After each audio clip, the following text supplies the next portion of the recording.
Good morning, good afternoon, and good evening, wherever you might be listening from. You're listening to another episode of CPA Review and More with your host, Phil Yaeger. My name's Rob Medford, and I'm your producer. And in this week's episode, we talk to Jeff Phillips from AccountingFly. He goes over his role in the job placement for accountants and finance professionals. We'd like to thank all of our listeners for helping make us your number one podcast for CPA professionals. If you haven't already done so, please feel free to like, share, and subscribe to our podcast to continue hearing all the great content that Yaeger CPA Review and our podcast, CPA Review and More, has to offer. If you're in the market for a CPA Review course or simply want to know more about CPA Review, check out YaegerCPAReview.com and don't forget to use promo code PODCAST to take advantage of 15% off your Yaeger CPA Review course bundle. Hello, everyone. This is Phil Yaeger, and I want to welcome you to our podcast called CPA Review and More. And I want to thank everyone out there before we start with our guest today. We actually are now number one with the number one podcast. Is that correct, Rob? We are. Thank you very much. And we had to bring in an audience to clap for that. All right. But anyway, we're the number one podcast. And why are we the number one podcast, Rob?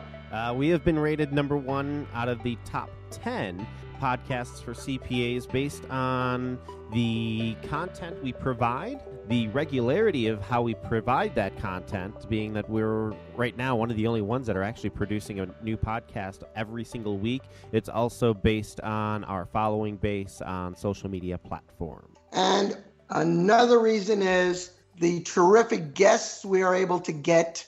And one of those terrific people who I've actually met before and spoken before is Jeff Phillips. Jeff, how are you today? Phil, I am great. And I mean, really, let's be honest. It's number one because of the dynamic hosting of yourself. Oh, myself. I was looking around when you said dynamic. I said, who's he talking about? I mean, Jeff, just excellence. There's everywhere I look around here is excellence when it comes to this podcast. Jeff, I want to thank you. And by the way, how is Aunt Josephine doing, by the way? No, we're not related. I just want to clarify that. Jeff and I are not related. All right, but Jeff is, let me give you a background, and this is quite impressive. Jeff is CEO at a company called AccountingFly, all right? And he's located in Pensacola, is that correct, Florida? My hometown, yes, sir. And Jeff, I mean, this is not, we're talking here a bright guy. You know, we don't just get off, the people off the street. Jeff is a graduate he's got an MBA from Southern Methodist University, and his MBA is in strategy. Is that correct? That's correct. And also, he went to Baylor University, Baylor, all right? And by the way, excellent football team, don't they? Baylor? Well, it's a long story, but they're coming back up, yes. We'll talk about that when we have our show with ESPN. Thank you very much. But anyway, he has a BBA in economics. And also, all right, we don't like the name drop. Who did you go to school with? You want to tell them? You told me, Jeff. You really want to bring this up? I went to school with Chip Gaines from Fixer Upper. And we weren't that close, but we were in the same class at Baylor. And actually, Chip did come over to Jeff and say, Jeff, if you don't want to be CEO of AccountingFly, all right, we want you to join our multi-million-dollar, billion-dollar industry. And Jeff said, no, I want to do something to help mankind. And that's the type of person he is. And he didn't go with Chip and Joanne Gaines, and he's regretting it now. And that's another show we'll talk about, right? Chip is a huge fan of the podcast. He wanted me to tell you that. Well, we also, I watch his show every day on the Home and Garden, and God, I'm waiting for him to call me because our house could use a little fixing up, and we'd like to move our house to Waco, Texas, by the way. That's the other thing.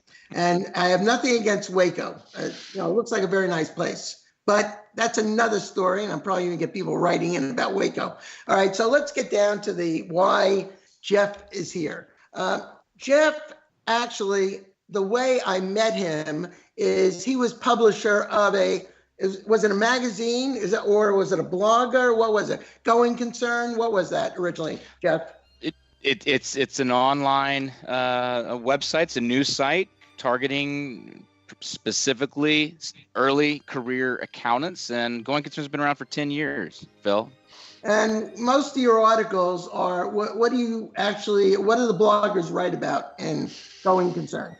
Going Concern is an interesting place on the web. I would describe it as an irreverent and snarky place for people to kind of poke fun at their own careers in public accounting. So it's mostly people at the Big Four who read Going Concern, and so it's a little bit of a water cooler where people go and make a little bit of fun, poke light of a day-to-day life working in a Big Four firm. And then after they talk about that, how long do they stay at those firms after they talk about that? What's the average life of those employees? That is a loaded question. Okay. Go ahead. I'm sorry. Go ahead. They don't stay long. Yeah, it's too bad. And then you can deal with that because you have this company called AccountingFly, right? That's right. All right. Now tell us about this company. And it says, and I'm going to read this. It says AccountingFly. Okay. They specialize in cloud. All right. Did I say cloud? I'm sorry. Cloud remote. And by the way, he's not a meteorologist here when I say cloud. He's in cloud remote accounting jobs, project-based staffing, and permanent placement. All right.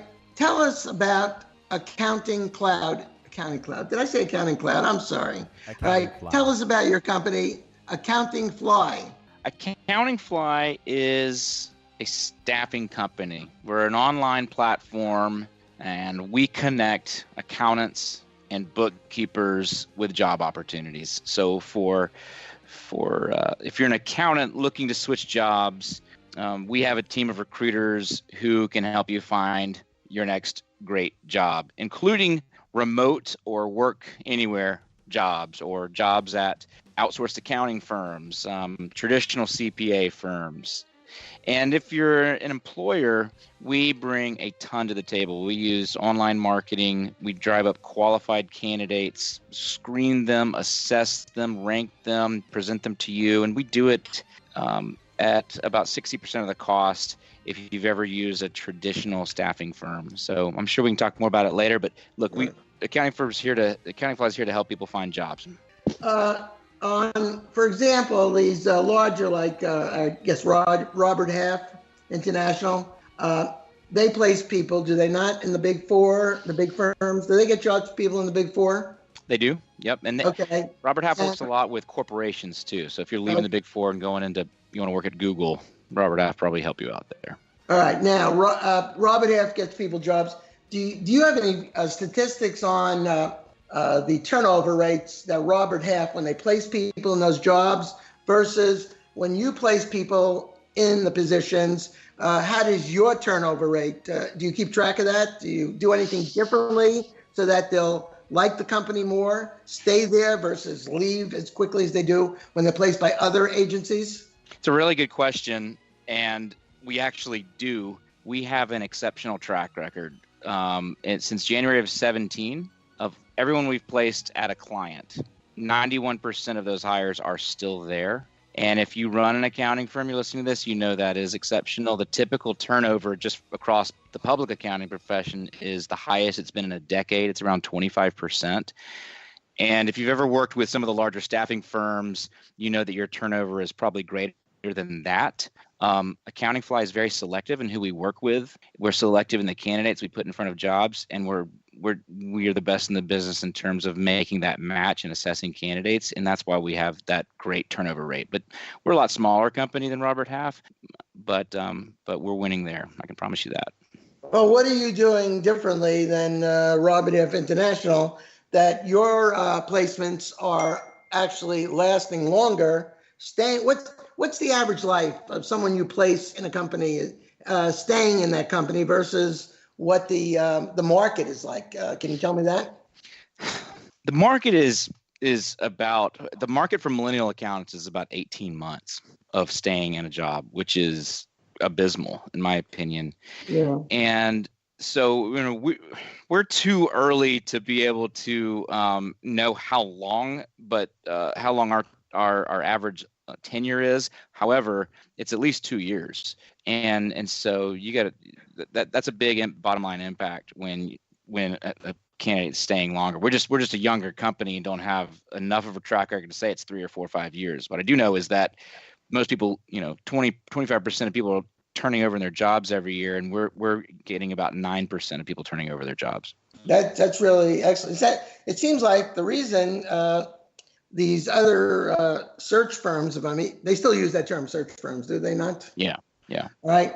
That their employees have a very high turnover rate is, I think, and correct me if I'm wrong, the companies that they are placing people with are scaring the candidates away, and what is your opinion on that? And if they are scaring them away, what are they doing to scare people away when they start going into these accounting jobs?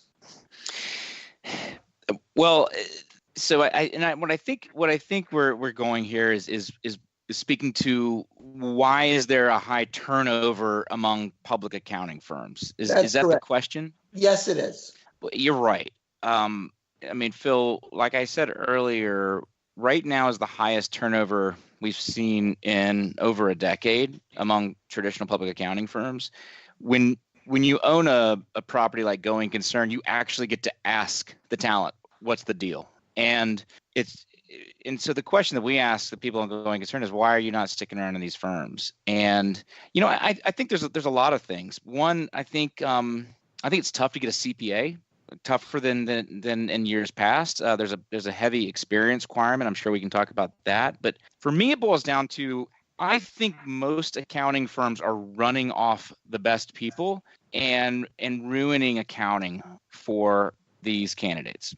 And what do I mean by that? Because it's a harsh statement. When you talk to candidates who leave firms, we got our hands on a study, and I can provide the quotes for this if we need to. But what it basically said was, if someone in public accounting leaves their job or they change jobs, about 30% of those who change their jobs go to another accounting firm, and 70% of those that change jobs go somewhere else. Do they go to industry? They go to industry, or they leave the profession altogether. And if they leave, but I'm just curious, they leave the profession. Well, where would they go? What would they do? Do you know? What do they go into? Well, what I mean, they leave public accounting and they could take an in-house job. That's where most of them go. Or there's a small sliver that just sells insurance or goes back to law school or, starts a company or something like that. But the vast majority are going and taking accounting jobs inside companies and hospitals and nonprofits. And we asked them why that is.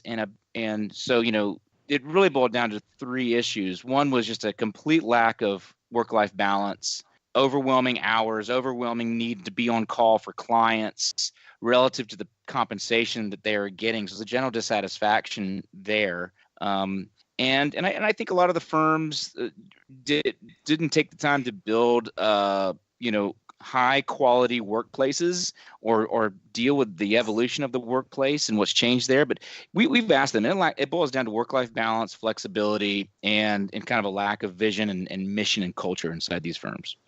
Yeah, and they, obviously the work life is the number of hours they work during busy season. And I'm not sure anymore what they mean by busy season, because when I worked in public accounting, busy season was just tax season, from, say, the end of January till April 15th, right, when we had a lot of individual returns and, of course, corporate. Now, talking to people, busy season could be most of the year. And they're working like dog. They work them to death. All right. And I use that word, work them to death. And you see these people, they look exhausted. And then I say to them, all right, you're working all these hours. Are you getting any extra compensation? And I am surprised. And the answer is no, because their answer is, well, if they're offered a starting salary of $60,000, all right, then that includes, they take into account, that's the overtime, because you have to work a certain number of hours during the year. And that's not fair because, one, they're not really being paid for the overtime. Hey, the firms are billing the clients for their time, all All right. So the firms are taking advantage of those employees. And I don't, and I'm sure the firms know that. And the employees, they're usually young, and, they're very impressionable young people, and they don't see that. They don't see that. They don't see that they're being used. And I don't know why the firms don't, in any way, just wake up and smell the roses here. Because it's, what are they going to do? Get paralegal people? I'm sorry. Are they going to get people who are not accountants, not CPAs, to do that work? Are they going to outsource it? What are they going to do? I mean, do the firms, are they aware of what's going on? This the work-life situation, the compensation that they're paying? I mean, do you have any dealings with these firms? Do they ever come to you and ever say, hey, we got these problems, we can't get people? What do you recommend? Yeah. I mean, this is really, it angers me. I don't like people to be taken advantage of, okay? And they don't even give them more hours. It used to be, well, we're not going to pay you any overtime, but we'll give you additional hours during the year, more vacation. But that doesn't even work because they would give them more hours, because they worked overtime. But there's so much work they have during the year, they never use those extra hours, all right? Now, if someone presented that to me, now, of course, I'm older now than I was when I first started working, all right? And I probably didn't think the way I think now. But now I say, these people are, I don't want to use the wrong word, but they're really taking advantage of these people, all right? Now they have to go for this 5th year of education, all right? The 150 hours, right. Big mistake. And a lot of them are majoring in finance now because they can get higher opening salaries and they don't have to work the 5th year. So instead of going into accounting, they go into finance. So, I mean, all of these things are out there, and I don't know what the firm, and it's interesting. I don't think the firms, most of the revenue for the firms, is it not coming from consulting, the big four? Where's their revenue coming from now? Do you know? Well, it's coming from the hours billed by the staff. But what's most of the type of work the big four are now doing? Is it the audit, or are they doing other, like consulting? And and most of their revenue comes from that. Do you have any idea about that? Audit and consulting. All right. So of those two, audit, consulting, which one do they make more for? What's the big revenue producer? Consulting or the auditing, or both?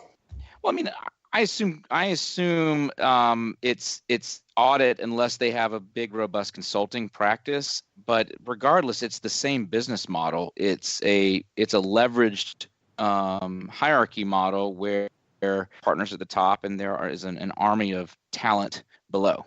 And go ahead. I'm sorry. It's the same model as a law firm, no matter what, no matter how you slice it and dice it. It's the model of hiring a large group of people at the bottom to do the work, and they generate the most margin. They work the highest hours relative to the compensation that they're getting. But what's one thing I disagree with is that you said the new hires are sort of kind-hearted people when willing to get ripped off. But we talk about millennials. Millennials are an empowered generation and will not allow to be ripped off. And tell us how companies are dealing with millennials. Is there a certain way you have to deal with them versus the other generations we've had in the past? I think, and I'm not a millennial, but I this is my take on it, Phil, is that I always say it's not really a millennial problem why we have high turnover. You're either a good place to work or you're a lousy place to work. What's different about millennials and my generation, Gen X's, is they don't put up for it. They don't put up with being in a lousy place to work, and that's why there's a high turnover, and that's why there's, they're unwilling to stick around in a bad job. But what we've seen happen because millennials have gotten into the workforce and combined with technology change, I've seen two major trends happen. Millennials aren't willing to work and not get paid for it. You referenced this earlier. So we've seen a huge rise of gig economy talent. So millennials will leave the big four, hang up their own shingle as independent contractors who can specialize in one little niche audit piece or one little niche tax piece or a consulting piece, and they get paid every hour that they work. So they're taking, 5 or 6 years of the big, in public accounting and learning, and all they've learned from that and becoming independent consultants. And that's But they're not taking the CPA exam, are they? Right out of school? Well, some of them do. I mean, some of them who stay in the big four public accounting firms do take the CPA exam. It sounds like from the AICPA that number is dropping. Yeah. But you just spoke about this group of millennials that they go out, hang out, they start their own business. All right. Are these people, they're doing consulting work, but do these people have CPAs, or they feel, hey, they'll just do consulting without the CPA? They don't need the CPA.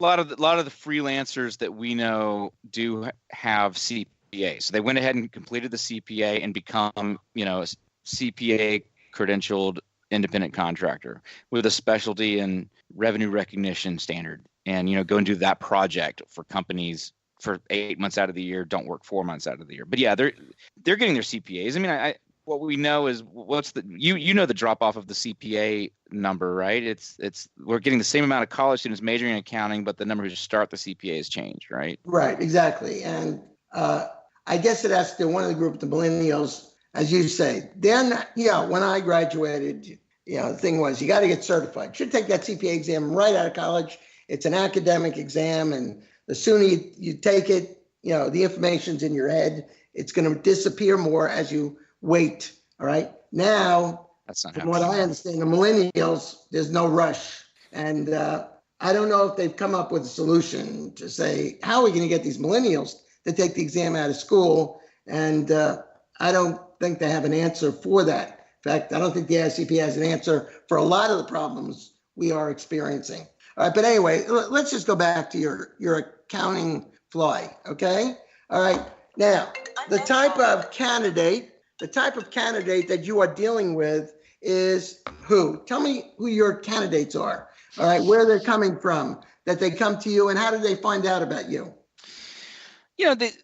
We work with accountants at the senior and manager level who've had some experience in public accounting mostly. Most of our clients in AccountingFly are public accounting firms, but they are public accounting firms who have made steps to address the work-life balance issues, the flexibility issues, the lack of mission vision and culture inside public accounting firms. So in other words, we're trying to curate accounting firms that are great places to work. And if we can do that, then the people who are drawn to the profession in accounting, they understand that's what our brain means, and they can find. So one of the biggest types of jobs that we fill is remote work. And what I mean by that is full-time US-based jobs at accounting firms that where you can work anywhere you want to. I mean, Phil, last year, 90% of the jobs that we placed at accounting firms was fully remote. In other words, like the firms in downtown San Francisco, they need a tax manager, but they're struggling to compete in the labor market in San Francisco. And so we'll go find them a tax manager in Cincinnati at a great salary that's a win for both firms. And they build these virtual teams. And it's playing really well into the issues that we've talked about on this call, right? So the candidates, the talent, they want flexibility and they want work-life balance. The firms want to find people. Recruiting is still a top 3 issue for all these firms. And so remote work, and you guys talked about in your last podcast, is a really nice, attractive solution for both parties to win. I read this and it says, we don't make cold calls to candidates. Well, if a client comes to you and says, we want a tax CPA, all right, I would think, how do you find one if you don't make cold calls? What do you mean by I don't make cold calls? All right, obviously you got to call around and find someone. Now, you don't, they used to say, well, these search firms steal from other companies, and, but I'm not going to use that term. I think that's sort of a rough term. How I want a tax person for my CPA firm, okay? And I want someone who has 4 years experience, and the experience is someone who does international taxation, okay? All right? I have a firm, and by the way, what's the average size of the firm you get people for? The average size is probably, like $10 to $15 million revenue firms. Okay, good size. All right, so here it is. Jeff, get me someone who has this international tax experience, and we're willing to pay this amount. How would you find that person? Can you share that with me? Or is that sort of a confidential secret to your organization? No, it's happy to share it. So, and yes, headhunters poach from your firm. Your staff are getting 15 calls and 25 LinkedIn messages every single week. Get used to it. Mm-hmm. We have a different model, and it's one of the reasons why we operate at a lower cost. If you notice, a headhunting firm like Robert Half, they never tell you who the employer is. It's a secret. So they have to call into these firms with armies of cold callers and get these candidates to want to talk to the staffing firm. What we did at AccountingFly was we decided we were not going to hide who the employer was. We were actually going to market the employer on the internet, on social media, using Going Concern, using a large email list, and sell the employer to candidates. And when you do that at scale, you bring in lots of candidates who are now interested in the employer for what makes the employer interesting and what makes the job interesting. And what that eliminates is people who have to do all these cold calls, and it creates more of a marketing machine that brings in candidates into the AccountingFly team now. So we've eliminated one of the people in the process of filling jobs. That's the cold caller. Now what we have is this team of recruiting experts, ex-headhunters, who screen all those applicants that come in and find the top three and refer them to the candidate. But how we get them is through internet marketing. Okay, like what, LinkedIn, that type of thing? So like having 50,000 people on our social media accounts, an email list of 50,000, owning Going Concern, which is read by 140,000, 130,000 people every month. We've got a big universe of accountants that we can talk to. So if you go back to what we said earlier, we try to find the best employers and work with them, and we put those good jobs in front of our audience. They're coming to us. We call it inbound recruiting. We're not making outbound cold calls. The candidates are coming to us because we're openly promoting the jobs and the employers that work with us because they're excellent employers. And once you place someone, I guess you keep up with how they're doing for a period of time to find out that they're enjoying what they're doing, or what do you do in that case? Yeah, one of the things you have to do is make sure the employer is good at onboarding a new hire. A lot of people leave their jobs because they don't get clear instructions when they first start, or because no one smiles at them and talks to them and they feel very lonely. Right. And so a lot of people leave their jobs. So we want to be involved in that process with the employer and the hire to make sure everybody's happy, because we have a financial interest in making sure that happens. But yeah, I mean, we keep in touch with candidates because we build relationships with them and make sure that everything has worked out for them. It's also one reason why we own Going Concern, is because there's a way that we can keep up with all these people we place just by the content we produce on Going Concern and keeping them entertained and keeping them around our brand. And our whole vision is, if you can get every accountant to read our content, then we should be successful in placing 1% of them into jobs at really good employers. And you advertise in Going Concern about these positions you have? We do. You do. And is that still provide a major source of revenue for your company? The ads people come from and Going Concern, or is it the social marketing, would you say? Going Concern is probably the second biggest source of applicants for our jobs. So we don't sell advertising to ourselves, but we just kind of co-opt the advertising available in Going Concern. But there are advertisers on Going Concern. There's some that we've worked with test prep companies, CPE companies, universities. But Going Concern is a big part of how we attract candidates, no doubt about it. You have now I see you work for Monster.com. I did. What did you do at Monster.com? And how has that helped you in what you're doing now?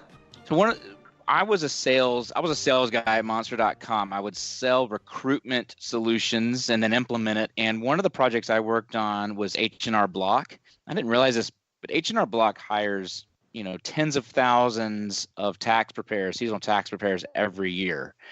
And I saw how we worked at Monster and used all internet-based recruiting to help them fill many of those positions. And I saw how the internet could transform the recruitment process firsthand, because Monster did that. Monster invented the internet recruiting category, and working at Monster and working in sales at Monster made me 100% want to start a business and take that model that we learned there and apply it to small businesses, or in our case, we chose accounting firms to be our client.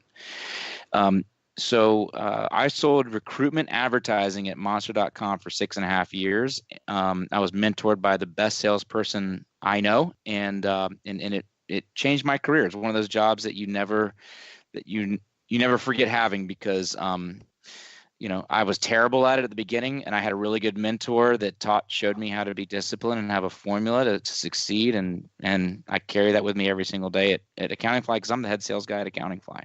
When you majored at SMU, what is the major strategy? I've never heard of that. Can you tell me what that is? Well, a lot of it was revolved around entrepreneurship. So the degree in strategy was focusing on making strategic decisions to affect the enterprise. But what we did was we spent a lot of time in entrepreneurship classes. So, strategy is about how, once you set a goal, about how you get from A to B. And so we had some really good teachers at SMU who were effective at that. But where I really focused my studies at was entrepreneurship and being around professors who had started companies and learning from them. And I eventually did start a company, but Is that business development you're talking about? Yeah. So, I mean, it was I don't know, it wasn't business development, it was entrepreneurship studies at SMU. So learning from people who had started their own companies was a really good tool for me. So yeah, those are the kind of teachers that I was looking for. Have you kept in touch with any of these people over the years to help you in your ventures? Man, that's a great question. And no, I haven't. I don't know why that is. I got an MBA at night, and I wonder if that was kind of there's something to, going to school at night so you don't develop relationships with professors as much as you would if you went full time. Right. But I haven't. I regret that. And hey, if you want to major in entrepreneurship, I think there's a lot to be gained from there. But the ultimate way to learn, buy a Subway franchise, buy a Cricket Wireless franchise, take a loan out, get something small, learn how to run a business, start a paper route, start a lemonade stand, whatever, the modern day version of that is, and learn to manage a business. I was a really good salesperson. I got a lot of trophies when I was at monster.com for sales performance, but then I started a company, Phil, and I didn't know what I was doing. I know all those entrepreneurship classes did not come in handy when you start raising capital. No, they don't teach that. They really don't teach that. No. I don't think it's possible. It is a jump in the deep end, try to start swimming, or die trying kind of a thing. And it's not the easiest. And I have a lot of respect for people who can pull that off. I agree with you totally. I want to get back to the big problem is there is a shortage of CPAs. The reasons are, of course, the experience requirement. And before we actually were on the air, I spoke to you and I said, before the AICPA it's actually the state boards of accountancy. Okay. It's the legislatures who change the experience requirements. I don't think they know in a lot of cases when they change it, how it's affecting the market. But then they get this 150-hour rule, which I will go on to the rest of my life saying it was the biggest mistake. Who needs the extra year of accounting? First of all, the extra year, there really isn't an extra year of accounting you can take. All right, you get all your courses in the 4 years of the bachelor, but that turned people off initially when they first started that. Now people have gotten used to it, and people went on. Everything became okay. Now we have the experience requirement. Hey, let's make it more difficult. Hey, this is something to do. Let's make it more difficult. And they made it more difficult, and it's very hard. A lot of people have a lot of trouble getting the experience requirement, and they're going for the CMA, all right? And you know something? The CMA runs their organization like a business. All right. We have to realize if you're running, I don't care if it's a CMA, CPA, hey, get off your, wake up, smell the roses, and say, this is a business. The IMA is treating it like a business. Okay. And you see, because you are placing also CMAs. Am I correct? Yes, we don't see as many as we do the others, but absolutely, and we work with a lot of employers who, the employers we work with outside of public accounting are looking for CMAs. Absolutely. Do most people want to still go into public accounting, or do they? You were talking about the quality of life. Has it really changed much? I know it sounds like the people you're dealing with. All right, you're trying to get them into companies that are willing to give them a better quality of life. Okay, but that's the companies you're dealing with. What about all the other companies? The big four. Are they really worried about the quality of life? They're still working these people to death. Okay, all right, and people don't want to go into public accounting. So the question is, what do? Well, they go for another designation, the CMA. The IMA is marketing like crazy. All right, they really are. And actually, I don't know if you're aware of this, their growth has been in foreign markets. Now, I'm curious, why you don't place people at all in foreign markets? And why not? Do you have just so much business here, or have you thought about going into foreign markets? I know you deal with Canada, but why have you not gone into foreign markets? When we first started, so we're talking about why it's hard to keep good talent, right? When we first started, we signed up a lot of traditional CPA firms, and we hit a buzzsaw because we had a hard time filling the open jobs that we were getting. It was very difficult in our earliest years because we did not see that there was this trend happening where a new generation was kind of rejecting the traditional CPA firm. So we spent a lot of time. This took years to sort of pivot our company and to make the commitment to find firms that offered, are proactive on the work-life balance, maybe remote jobs or even project-based work. We're 2 years into that. Really, we started a whole new company, it feels like 2 years ago. And so we absolutely want to do this part of it globally, and we will. But and because there is so much going on in Australia, New Zealand, and in Europe, is in where there's a lot of job growth happening in the accounting space, and we do not want to miss out on that. And I'm sure you've heard about outsourced accounting, or yes, what you use that word, client accounting services. Outsourced accounting is that to people. What is being outsourced? It's tax returns. What else? It's really bookkeeping. Is that the artificial intelligence, the bots? Well, let's start with outsourced accounting. The outsourced accounting, and you probably heard it by another name, client accounting services, or CAS. Those aren't new business models. A lot of firms do outsourced accounting. What I mean by that is an accounting firm acts as the bookkeeper and the controller for their small business client, and does journal entries and month-end close sometimes, and then maybe they'll do their taxes. But really, it's about a monthly payroll, bookkeeping, financial management.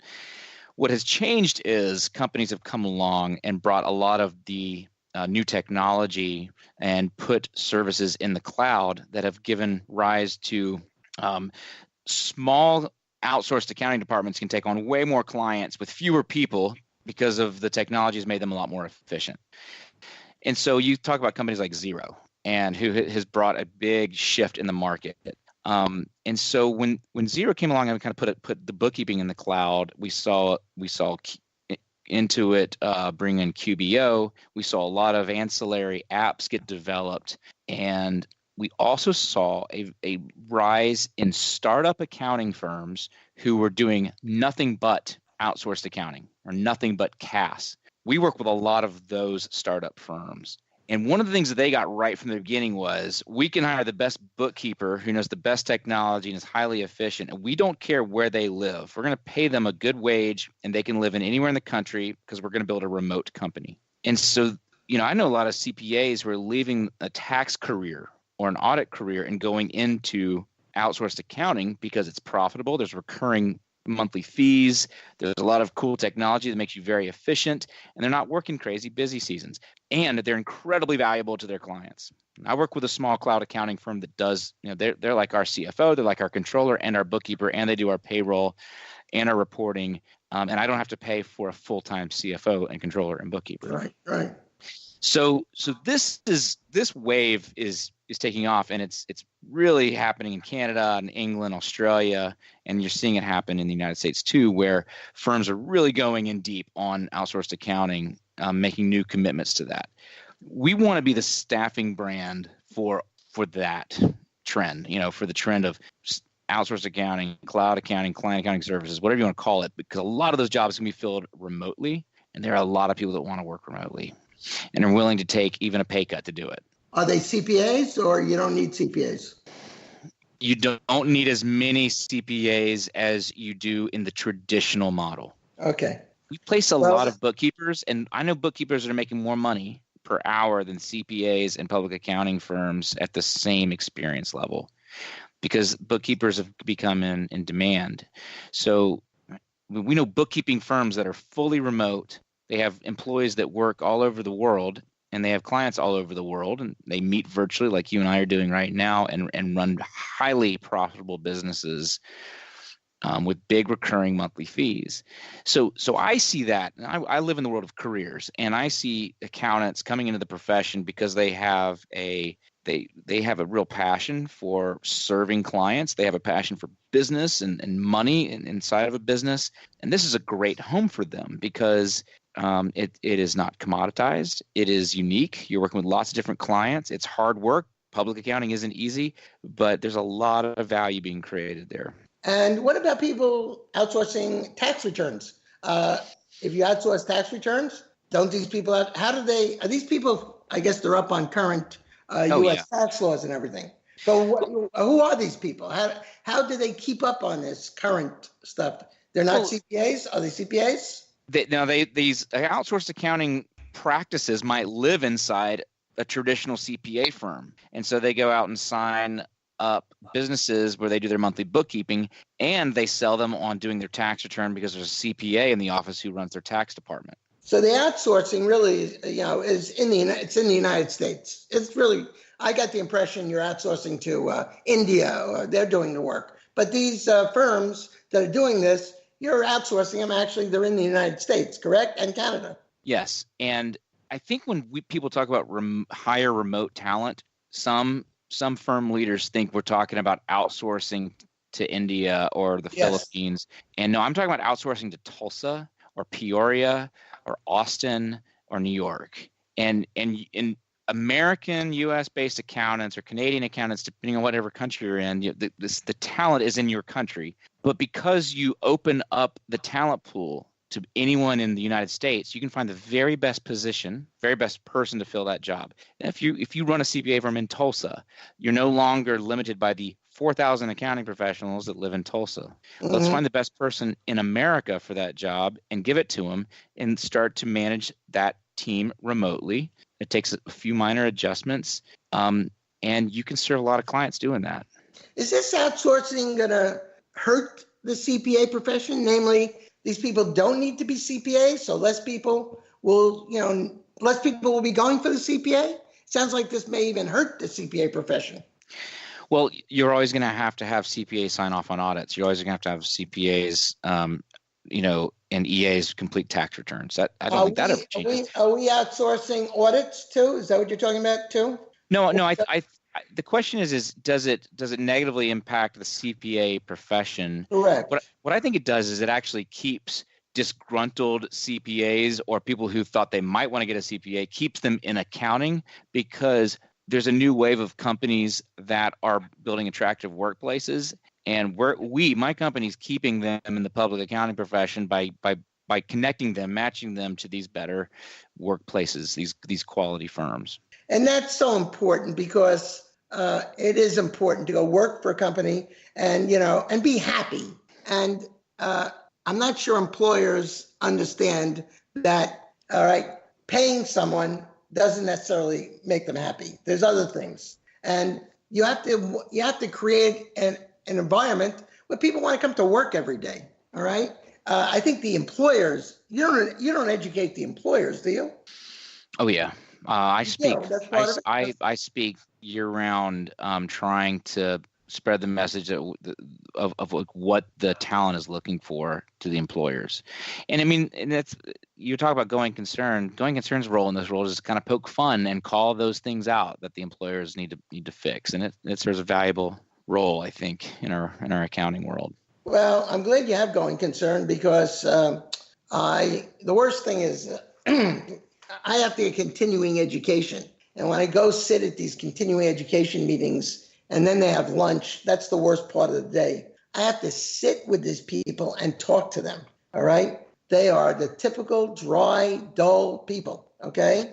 And I think to myself, these people have firms. I wouldn't want to work for these people. They would be the cure for insomnia, all right? So, do they read Going Concern? Would they laugh? I mean, who knows? I mean, I don't know if the personalities I hope they're getting better than they were, because we still have a negative image to some degree, as being dull people. All right. And that's another thing. This, the more I talk about this, they have so many problems at the ASCPA, as far as getting people to take the exam, competing. Well, they don't think they're competing with the IMA. Okay. All right. They just sit back and, I mean, I don't understand this. They sit back, the IMA's taking over, all right? And they just say, well, I guess, we're the AICPA. We don't have to worry about that problem. And, they sit back. I don't know if they're in La La Land or something. I don't know what the problem is. And as a CPA, even though I never wanted to be an accountant, all right, the CPA has given me a lot of things that I wouldn't have without it. So that's right. I really believe in it. I think it's a great profession, but I hate to see an organization, all right, almost, they don't realize how badly they're destroying it, all right? Look at the IMA. All they have to do is look at the IMA. And, it's interesting. When we have these meetings, they invite the IMA to the meetings, all right? The IMAs sit there. And I complained about this once, and I was yelled at by all our competitors. They love to yell at me, all right? And they're saying, stop complaining. Let them come to the meetings. And I say, I don't want them at our meetings. They see everything we're doing, So there's another example. These people are so naive. The people who run the review courses, I sometimes wonder what kind of good business people they are. And I probably will remove that from this audio. All right, Rob, remove that. We're going to keep it in. Let's keep it in. Yes, let's destroy them. But no, I mean, there's so many problems, and I just wish someone would wake up. And I think what you're doing is really great. Okay, having these people, getting them into positions where they can be happy, enjoy what they're doing. We work. I don't know how many hours we work a year, or what percentage of our life we work, and we have to work. All right, unless you're born with a big trust fund, but there should be ways that people enjoy what they're doing. And it sounds like you're doing that. And I would like you, all right, now this is what I do with our guests, okay? Jeff, and by the way, CEO of AccountingFly. And by the way, is there anything else you want to say before I say what I'm going to say now? You don't know what I'm going to say. Well, I'll put a bow on it by saying I believe in this profession. I'm the son of an accountant. I didn't think I was smart enough to go into accounting. And I think it's an awesome service. My mission and my team's mission is just to convince the employers to build better workplaces so that we can keep this talent around. Okay. And at the end of the day, that's what we're trying to do. And if we don't have people like you out there, okay, this profession, we're all going to become dinosaurs. We really are. Okay. You already are, Phil. You already are. Well, I am. And by the way, my next movie is Jurassic Park CPA. Please catch that at your local theaters. But anyway, and by the way, thanks, Rob. I appreciate that compliment. There's a lot of people retiring from this profession. That's the way it is. But no, I think it's great that you're out there. And I've had people on the show that, they want this CPA to last, all right? They don't want to see it become, extinct. I am concerned of it being extinct. And I'm glad there are people, young people like yourself, all right, that are out there and trying to keep this profession fresh and showing the importance of having accountants. All right. We are needed. People have to know what their companies are doing. They have to know how to handle people who work for their companies. All right. And I think I really, other than what you did with Going Concern, I really didn't know about this other thing. And I think it's terrific. And I certainly wish you the best with this. But I want you to give if you were giving a plug, here it is. You have a 1 minute. No, take as long as you want. All right. And by the way, I don't know if I told you, the rate is $5 million for 30 seconds. But we're going to waive that $5 million for you, Jeff. So anyway, Jeff, I want you to promote your business. Please tell people how you can help them. All right. And it's all yours. Take it away, please. Well, thanks for that opportunity. Hiring accountants is expensive. It's difficult. It's a top 3 issue facing firms. It's an important issue for companies. And it's all that we do. And we understand how to convey what is great about your company to talent so that the right talent gets hired. And we are really into helping firms embrace remote work, project-based work, or gig economy type work where you can just hire somebody for a few months versus full-time. So we do in-office placement, remote full-time, and project-based hiring. We operate, we have a greater success record than the big brands that you know because we have a much better service, and we do it at about 60% of the cost. So you can learn more at AccountingFly.com. You can email me at jeff@AccountingFly.com, and we'd love to talk to you. You want to repeat that again, Jeff, so they can, because this is, audio. They're not going to see this. Well, Phil, we're going to have that in the description as well. We are? Have we gotten that big? Oh, we always have that. We always put stuff in the description for people. I just thought people just had. This is why, look, when you're talking about the number 1 podcast, these are the things you should expect. We are so big that Phil, we always include email, website, any source links that they want us to put in the description. It's all there. And don't forget to mention our name. And if Denny's is still in your area, mention the name of our program, and you get a 10% off a Grand Slam. I think Denny is out of business, aren't they? No, they're still around. No, I'm going to go try that right now. Phil Yaeger sent me. But before you leave, anyway, how do they get in touch with you, Jeff? Jeff@AccountingFly.com, or you can visit our website, AccountingFly.com, to learn more. And do you have a phone number if people still like to call? 850-712-5440, and I prefer the phone. I'm old school.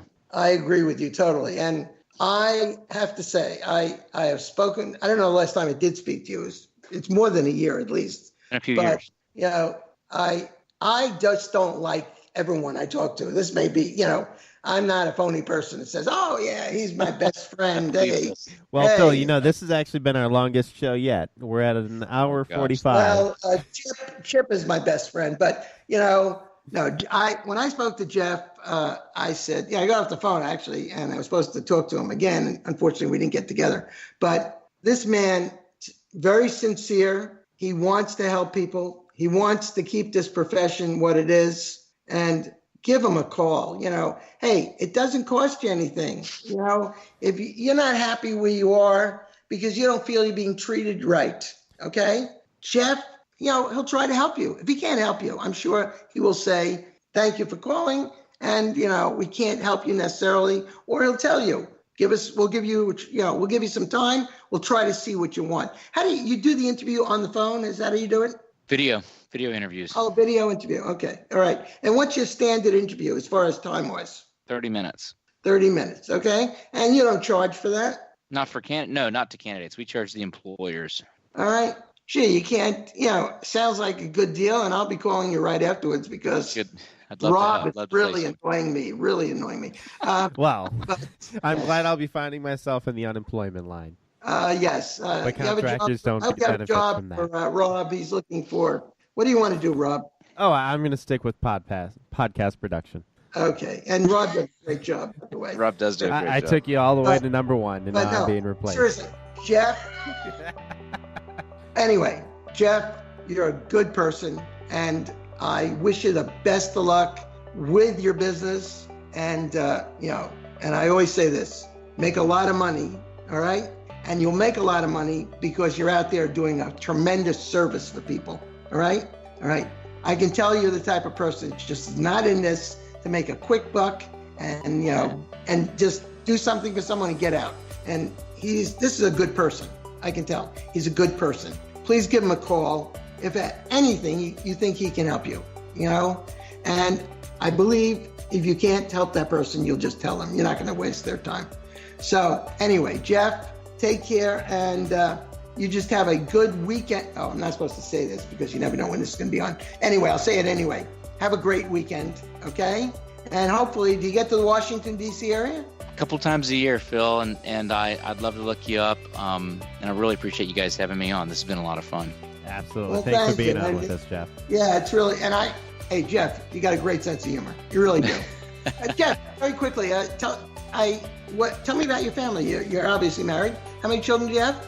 I'm married to a business owner, and we have 3 kids, 10, 8, and 3. So today our 3-year-old is home sick from school, so you may have heard her running around the house, but we got a full plate, my friend. No, I didn't hear. All right. Well, I hope she feels better. She gets better, Thanks, but it sounds like you have a very nice family, and we do. And you stay well. Have a good summer, and hopefully, if you'd like to, at some future time, please come back, and we'll find out how it's going at your company. We like to know how the people we talk to, how they're doing. Okay? Amen. All right. Thanks, Phil. Thanks again for listening to CPA Review and More with your host, Phil Yaeger. If you have any questions or topics you'd like to hear about, we want to hear from you. Send your feedback live to us here at the studio at podcast@YaegerCPAReview.com. That email will also be in the podcast description for this episode. If you're in the market for a review course or simply want to know more about Yaeger CPA Review and what we have to offer, check out our website. Link will be in the description as well. Don't forget to use promo code PODCAST to take advantage of 15% off your purchase of the CPA Review course bundles on the Yaeger website. And if you haven't already, don't forget to like, share, and subscribe to the podcast to keep hearing more of the great podcasts that CPA Review and More has to offer. Until next time, take care. On behalf of everyone here at CPA Review and More and Team Yaeger, I'd like to personally thank you for making CPA Review and More the quality podcast that we are today.